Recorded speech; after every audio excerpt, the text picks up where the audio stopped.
અમદાવાદમાં ચોમાસાની શરૂઆત થઈ ગઈ છે, પરંતુ વરસાદના પ્રથમ જોરદાર વરસાદે શહેરના વિકાસના દાવાઓ અને કોર્પોરેશનની પ્રી મોન્સૂન કામગીરીની પોલ ખોલી દીધી છે।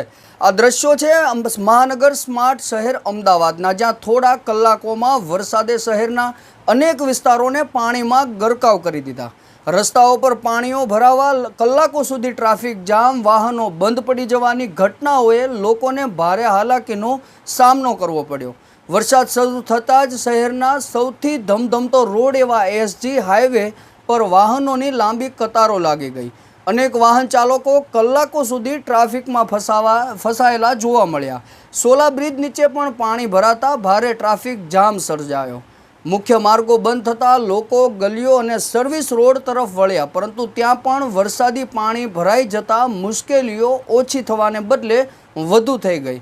શહેરના અનેક માર્ગો પર વાહનો અધવચ્ચે બંધ પડી જતા અને લોકોને પોતાના વાહનોને ધક્કા મારીને બહાર કાઢવાની નોબત આવી। અમદાવાદ શહેરના પૂર્વથી લઈને પશ્ચિમ સુધી અને પોશ વિસ્તારોમાં પણ વરસાદી પાણીનો ભરાવો જોવા મળ્યો। જ્યાં વિકાસના મોટા દાવા કરવામાં આવે છે, ત્યાં સામાન્ય વરસાદમાં જ રસ્તાઓ તળાવમાં ફેરવાઈ ગયા। લોકો તંત્રને સવાલ ઉઠાવી રહ્યા છે। અનેક સ્થળોએ ગટરો ઓવરફ્લો થઈ ગઈ અને પાણીના યોગ્ય નિકાલનો અભાવ સ્પષ્ટ દેખાયો અને રસ્તાઓ પર પાણી ભરાઈ જતાં લોકોના રોજિંદા જીવન પર ભારે અસર જોવા મળી હતી। માત્ર પાણી ભરાવાની સમસ્યા જ નહીં, પરંતુ કેટલાક વિસ્તારોમાં દિવાલ ધરાશાયી થયાની ઘટનાઓ પણ સામે આવી છે। રસ્તાઓ પણ પાણી ભરાતા અકસ્માતનો ભય વચ્ચે લોકો બીજી તરફ અનેક વિસ્તારોમાં વીજળી અને ટ્રાફિકની સમસ્યાને લઈને ઘણા લોકો મુશ્કેલ બન્યા હતા। વરસાદી આફત વચ્ચે ફાયર બ્રિગેડ, પોલીસ અને અમદાવાદ મ્યુનિસિપલ કોર્પોરેશનની ટીમો વિવિધ વિસ્તારોમાં પહોંચી સ્થિતિ પર કાબૂ મેળવવાનો પ્રયાસ કરતી જોવા મળી હતી। હવામાન વિભાગે અમદાવાદ અને રેડ એલર્ટ જાહેર કર્યું છે। ભારે વરસાદની આગાહીને ધ્યાનમાં રાખીને શાળાઓમાં પણ રજા જાહેર કરવામાં આવી છે। તંત્ર એલર્ટ મોડ પર હોવાનું કહેવામાં આવી રહ્યું છે, પરંતુ લોકોનો સવાલ એ છે કે જો પ્રી મોન્સૂન કામગીરી સમયસર અને યોગ્ય રીતે કરવામાં આવી હોય તો શું આવી સ્થિતિ સર્જાત? દર વર્ષે ચોમાસા પહેલાં કરોડો રૂપિયાના ખર્ચે ગટર સફાઈ, ડ્રેનેજ લાઇનનું મેન્ટેનન્સ, પાણીના નિકાલની વ્યવસ્થા અને રોડ રિપેરિંગના દાવા કરવામાં આવે છે, છતાં આ વર્ષે પ્રથમ વરસાદ પડતા જ એ જ દ્રશ્યો કેમ જોવા મળે છે? આખરે આ કરોડો રૂપિયાનો ખર્ચ ક્યાં જાય છે? શું પ્રી મોન્સૂન કામગીરી માત્ર કાગળો પૂરતી જ મર્યાદિત રહી ગઈ છે? શહેરમાં અનેક જગ્યાએ આરસીસી રોડ બનાવવામાં આવ્યા બાદ ખોદેલા ખાડાઓ હજુ સુધી યોગ્ય રીતે પૂરવામાં આવ્યા નથી। વરસાદ પડતા આવા ખાડાઓ પાણીથી ભરાઈ જાય છે અને વાહન ચાલકો માટે અકસ્માતનું જોખમ વધે છે।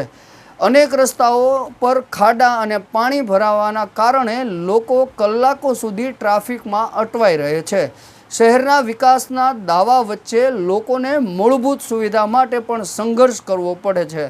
અમદાવાદ મ્યુનિસિપલ કોર્પોરેશન દર વર્ષે જનતાના પૈસેથી વિવિધ પ્રકારના વેરા અને ચાર્જના રૂપમાં કરોડો રૂપિયાની આવક મેળવે છે। ત્યારે સ્વાભાવિક રીતે નાગરિકો સવાલ પૂછે છે કે આટલું મોટું બજેટ હોવા છતાં વરસાદી પાણીની નિકાલની કાયમી અને અસરકારક વ્યવસ્થા ઊભી થઈ શકતી નથી। દર વર્ષે એક સરખામણીએ સમસ્યાઓ કેમ ઊભી થાય છે? શું જવાબદારી માત્ર કુદરત અને વરસાદ પર ઢોળી શકાય? શહેરમાં સ્માર્ટ સિટી અને આધુનિક ઇન્ફ્રાસ્ટ્રક્ચરની વાતો થાય છે, પરંતુ અમદાવાદના થોડા કલાકોમાં જ જો રસ્તાઓ નદીઓમાં ફેરવાઈ જાય, તો વાહનો બંધ પડી જાય અને સામાન્ય જનજીવન અસ્તવ્યસ્ત થઈ જાય, તો વિકાસના દાવાઓ પર સવાલ ઉઠાવવા સ્વાભાવિક છે। હવે જોવાનું એ રહેશે કે તંત્ર માત્ર તત્કાલ રાહતની કામગીરી સુધી જ સીમિત રહેશે કે પછી વરસાદી પાણીની સમસ્યાઓ કાયમિક ઉકેલ લાવવાનો પણ કોઈ અસરકારક આયોજન કરશે। હાલ માટે અમદાવાદીઓએ સાવચેતી રાખવાની જરૂર છે। હવામાન વિભાગે આગામી દિવસોમાં પણ ભારે વરસાદની સંભાવના વ્યક્ત કરી છે। અનિવાર્ય કામ સિવાય બહાર નીકળવાનું ટાળવું, પાણી ભરાયેલા રસ્તાઓથી દૂર રહેવું અને તંત્ર દ્વારા જાહેર કરવામાં આવેલી સૂચનાઓનું પાલન કરવું જરૂરી છે।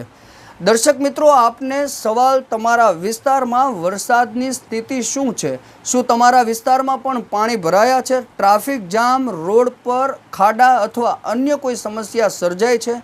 કોમેન્ટ બોક્સમાં જરૂરથી જણાવજો. અને અમારી ચેનલ સ્વતંત્રતા ભારત સમાચારને સબસ્ક્રાઈબ ન કરી હોય તો સબસ્ક્રાઈબ પણ કરી લેવા વિનંતી. આભાર.